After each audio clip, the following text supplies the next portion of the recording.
आज का जो हमारा टॉपिक है वो है लेंजेस लॉ। इससे पहले हम डिटेल में बात कर चुके हैं फैराडेज लॉ के बारे में। फैराडेज लॉ के मुताबिक जो ईएमएफ इंड्यूस होती है किसी कॉइल में जिसमें n टर्न्स हों, ये ईएमएफ बराबर होती है negative rate of change of flux through that coil. यानी जितना कॉइल में से गुजरने वाला फ्लक्स चेंज होगा, यहाँ पर मैग्नेटिक फ्लक्स की बात हो रही है, जितना मैग्नेटिक फ्लक्स कॉइल में से चेंज होगा उतनी ही ज़्यादा ईएमएफ इंड्यूस होगी उस कॉइल के अंदर। इस फॉर्मूले में जो नेगेटिव साइन यहाँ पर मौजूद है, ये नेगेटिव साइन इंडिकेट करता है लेंजेस लॉ को।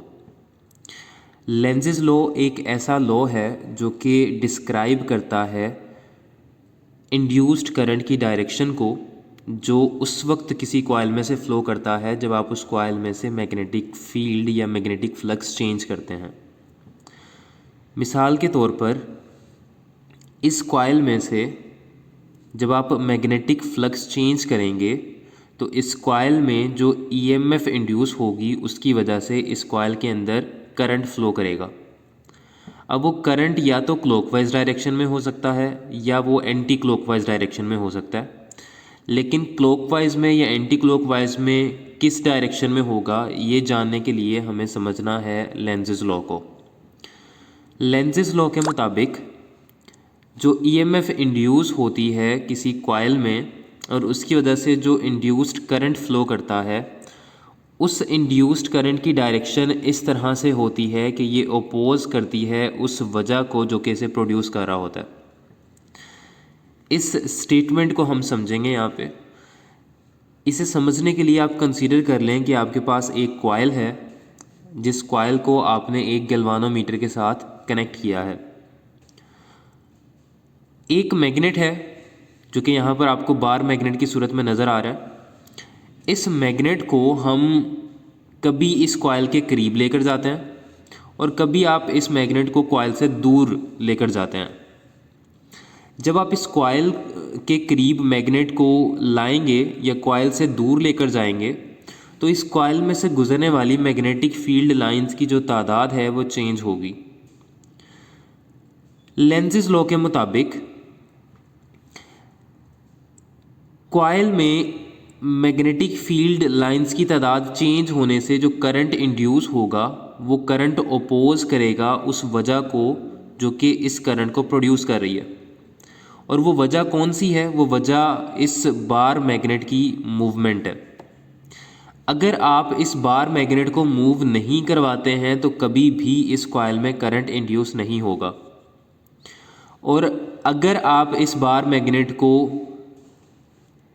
कॉइल के करीब या कॉइल से दूर लेकर जाते हैं तो इस कॉइल में करंट इंड्यूस होना शुरू हो जाएगा और वो इंड्यूस करंट अपनी इसी वजह को जो कि उसे प्रोड्यूस कर रही है ओपोज करेगा। कैसे ओपोज करेगा ये हमने समझना है। मिसाल के तौर पर आप इस मैग्नेट को मूव करवाते हैं कॉइल के करीब। जैसे ही आप इस मैग्नेट को कॉइल के करीब मूव करवाएंगे तो कॉइल में से मैग्नेटिक फील्ड लाइंस चेंज होंगी और इस मैग्नेटिक फील्ड लाइन चेंज होने की वजह से ईएमएफ इंड्यूस होगी जिसकी वजह से कॉइल में करंट फ़्लो करेगा।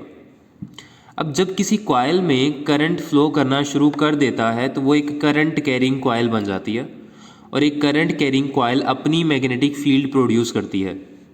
इसका मतलब ये है कि जो इंड्यूस्ड करंट इस कॉइल में फ़्लो कर रहा होगा क्लॉकवाइज या एंटी क्लॉकवाइज डायरेक्शन में, वो करंट इस कॉइल के अराउंड मैग्नेटिक फील्ड प्रोड्यूस करवाएगा। अब जो मैग्नेटिक फील्ड प्रोड्यूस हो रही है वो इस तरह से प्रोड्यूस होगी कि इस मैग्नेट की मोशन को वो ओपोज करेगी। ओपोज करने के लिए उसे करना क्या होगा? चूँकि आप मैग्नेट का नॉर्थ पोल इस कॉइल के करीब लेकर आ रहे हैं तो कॉइल जो मैग्नेटिक फील्ड प्रोड्यूस करेगी करंट फ्लो करने की वजह से, वो मैग्नेटिक फील्ड अपना नॉर्थ पोल यहाँ पर जनरेट करेगी ताकि इस कॉइल की मोशन को इस मैग्नेट की मोशन को ओपोज किया जा सके। ओपोज करने का मतलब ये है कि अगर मैग्नेट को आप कॉइल के करीब मूव करवा रहे हैं तो कॉइल की मैग्नेटिक फील्ड इस मैग्नेट को ऑपोजिट डायरेक्शन में रिपेल करने की कोशिश करेगी और इस रिपल्शन के लिए यहाँ पर कॉइल को अपना नॉर्थ पोल जबकि दूसरी साइड पर साउथ पोल डेवलप करना पड़ेगा। अब एक सोलिनॉइड के लिए नॉर्थ पोल फाइंड करने का जो तरीका होता है वो होता है राइट हैंड रूल। वही राइट हैंड रूल आप यहाँ पर यूज़ करेंगे और करंट की डायरेक्शन फाइंड कर सकते हैं। अगर आप अपने राइट हैंड को अरेंज करें इस तरह से कि जो थंब है वो नॉर्थ पोल की डायरेक्शन को शो कर रहा हो, तो जो फिंगर्स कर्ल करेंगे आप, वो कर्लिंग फिंगर्स आपको करंट की डायरेक्शन देंगी जो इस वक्त एंटी क्लॉकवाइज है।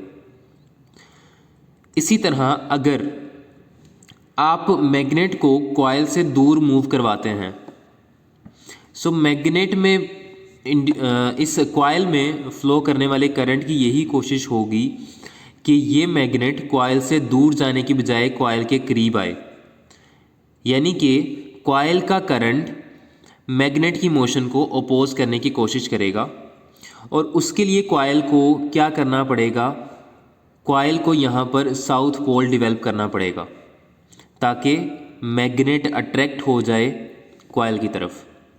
अब अगर राइट साइड पर साउथ पोल है तो ऑब्वियसली लेफ़्ट साइड पर नॉर्थ पोल बनेगा और अब राइट हैंड रूल के मुताबिक जो करंट की डायरेक्शन है वो क्लॉकवाइज हो जाएगी।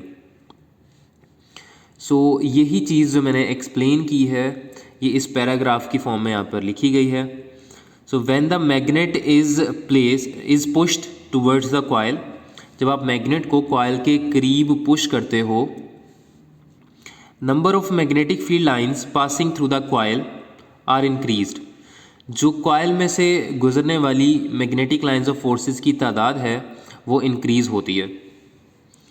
To oppose the motion of magnet, magnet की मोशन को अपोज करने के लिए, रेजिस्ट करने के लिए कॉइल को क्या करना पड़ता है, coil has to develop north pole at its right face. Coil को राइट फेस पर नॉर्थ पोल डेवलप करना पड़ेगा सो दैट, ताकि magnet can be pushed away from it, magnet जो है वो दूर जा सके इस कॉइल से। यानी मैग्नेट को आप इस तरफ मूव करवा रहे हैं, कॉइल अपने से दूर धकेलने की इसे कोशिश करेगी। दिस इज़ पॉसिबल, ये उसी वक्त पॉसिबल होगा only when the current in the coil flows in anti clockwise direction. ये उसी वक्त पॉसिबल होगा, ये उसी वक्त मुमकिन है जब करंट जो है वो एंटी क्लॉकवाइज डायरेक्शन में हो। और ये डायरेक्शन आपको कहाँ से मिलेगी, राइट हैंड रूल से, जो कि हम सोलिनॉइड के लिए इस्तेमाल करते हैं। हम यहाँ से जो रिज़ल्ट निकालते हैं लेंज़ेस लॉ को एक्सप्लेन करते हुए, वो रिज़ल्ट्स यहाँ पर पॉइंट्स की फॉर्म में लिखे गए हैं। पहला रिज़ल्ट क्या है कि आप मैग्नेट को मूव करवाते हैं तभी इस कॉइल में करंट इंड्यूस होता है। करंट इंड्यूस होने का मतलब है कि इस कॉइल के पास जो एनर्जी आ रही है करंट की वजह से वो इलेक्ट्रिकल एनर्जी है या चार्जेस की वजह से, चार्जेस के फ़्लो करने की वजह से। सो हम जो एनर्जी प्रोवाइड कर रहे हैं, चूँकि हम इस मैग्नेट को मूव करवा रहे हैं, तो हमारी एनर्जी मैकेनिकल एनर्जी है और मैकेनिकल एनर्जी चेंज हो रही है इलेक्ट्रिकल एनर्जी में। इसका मतलब ये है कि यहाँ पर law of conservation of energy hold कर रहा है, यानी एनर्जी एक फॉर्म से दूसरी फॉर्म में तो चेंज हो सकती है, बट ना तो ये मुकम्मल तौर पर ना ये ख़त्म हो सकती है और ना ही ये क्रिएट की जा सकती है। सो ये जो स्टेटमेंट है ये कंजर्वेशन ऑफ एनर्जी की है, law of conservation of energy की। सो इसका मतलब यहाँ पर इस वाली एग्जांपल में law of conservation of energy hold करता है। सो पॉइंट्स पढ़ते हैं। लेंज़ेस लॉ का पहला पॉइंट जो अभी हमने डिस्कस किया है वो ये है कि लेंज़ेस लॉ आपको इंड्यूस्ड करंट की डायरेक्शन बताता है, इंड्यूस्ड ईएमएफ की डायरेक्शन नहीं बताता है। सो पहला पॉइंट जो कि एमसीक्यू भी पूछा जाता है वो ये है कि the law refers to induced current. जो लॉ है वो इंड्यूस्ड करंट को रेफ़र करता है, not to induced EMF. Induced EMF के बारे में ये लॉ नहीं है। सेकेंड पॉइंट है Lenz's law is also a statement of law of conservation of energy that can be conveniently applied to circuits involving induced currents. यानी कि ये जो लेंज़ेस लॉ है ये आपको law of conservation of energy की statement provide करेगा किस केस में, जब मैकेनिकल एनर्जी को चेंज किया जा रहा हो इलेक्ट्रिकल एनर्जी में, कब? जब करंट इस कॉइल में इंड्यूस होता है। थर्ड जो पॉइंट है वो है self perpetuating system is not possible because it's against law of conservation of energy. इस स्टेटमेंट को हम दो डायग्राम्स की मदद से समझेंगे। उन डायग्राम्स पर चलते हैं। सो ये वही डायग्राम्स हैं जो कि हमने मोशनल ईएमएफ का टॉपिक पढ़ते हुए समझी थी। यहाँ पर हो क्या रहा है मैं दोबारा एक्सप्लेन कर देता हूँ कि एक कंडक्टर है जो कि प्लेस किया गया है दो रेल्स पर। ये कंडक्टर इन रेल्स के ऊपर मूव कर सकता है विद सर्टेन वेलोसिटी v। जब भी ये कंडक्टर मूव करेगा इस मैग्नेटिक फील्ड में जो कि इनटू द पेपर अप्लाई की गई है, तो इस कंडक्टर में से करंट फ्लो करेगा और इस करंट की डिटेक्शन आपको गैल्वानोमीटर से मिल जाती है। अब एक वो फोर्स है जिस फोर्स से हम इस कंडक्टर को राइट साइड पर मूव करवाते हैं, जो यहाँ पर वाइट एरो की शक्ल में शो की गई है। लेकिन चार्जेस पर एक फोर्स लगती है ऊपर की तरफ जब हम कंडक्टर को मूव करवाते हैं राइट साइड पर, और इसी फोर्स की वजह से जो चार्जेस पर लग रही है चार्जेस सर्किट में मूव करते हैं।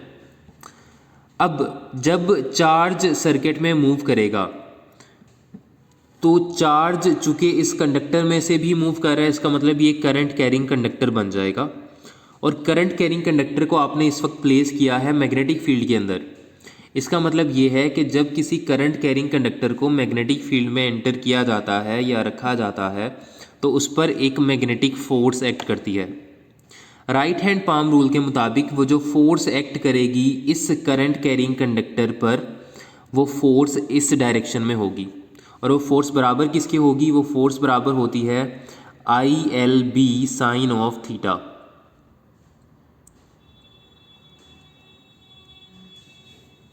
सो ये वो फोर्स है जो कि एक्ट करती है एक करंट कैरिंग कंडक्टर पर जब आप उसे एक्सटर्नल मैग्नेटिक फील्ड में रखते हैं।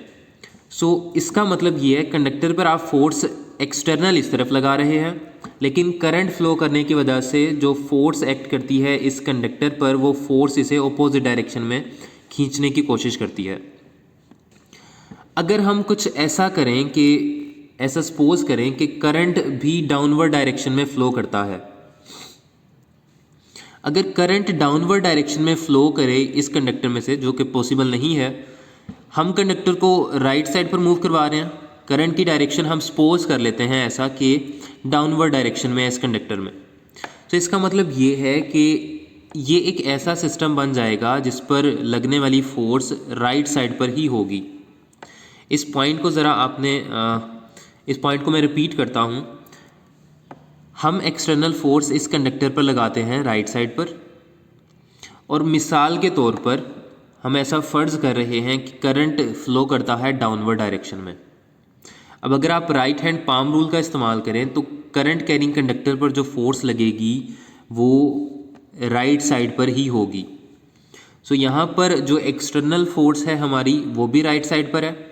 जो मैग्नेटिक फील्ड की वजह से करंट कैरिंग कंडक्टर पर फोर्स लग रही है वो भी राइट साइड पर है। इसका मतलब ये है कि ये कंडक्टर दो फोर्सेस के साथ राइट साइड पर मूव कर रहा है, तो ये तो फिर हमेशा ऐसे मूव करता रहेगा, और ये law of conservation of energy के अगेंस्ट है। क्यों अगेंस्ट है? चूँकि यहाँ पर आपने सिर्फ एक सर्टेन एनर्जी के साथ कंडक्टर को राइट साइड पर मूव करवाया है, यानी आपको सिर्फ कंडक्टर को एक दफ़ा मूव करवाना है एक्सटर्नल फोर्स के साथ। उसके बाद कंडक्टर खुद ही मूव करना शुरू कर देता है किस तरफ? राइट साइड की तरफ। और ये एक ऐसा सिस्टम बन चुका है जिसे कोई एक्सटर्नल एनर्जी की अब ज़रूरत नहीं रहती है, और ये खुद ही अपनी क्रिएट की गई एनर्जी के साथ मूव करता है। इसका मतलब एनर्जी बढ़ती जा रही है, जो कि पॉसिबल नहीं है। इसका मतलब ये है ये एक सेल्फ परपेचुएटिंग सिस्टम है जो कि पॉसिबल नहीं है। ये थर्ड पॉइंट था लेंज़ेस लॉ का।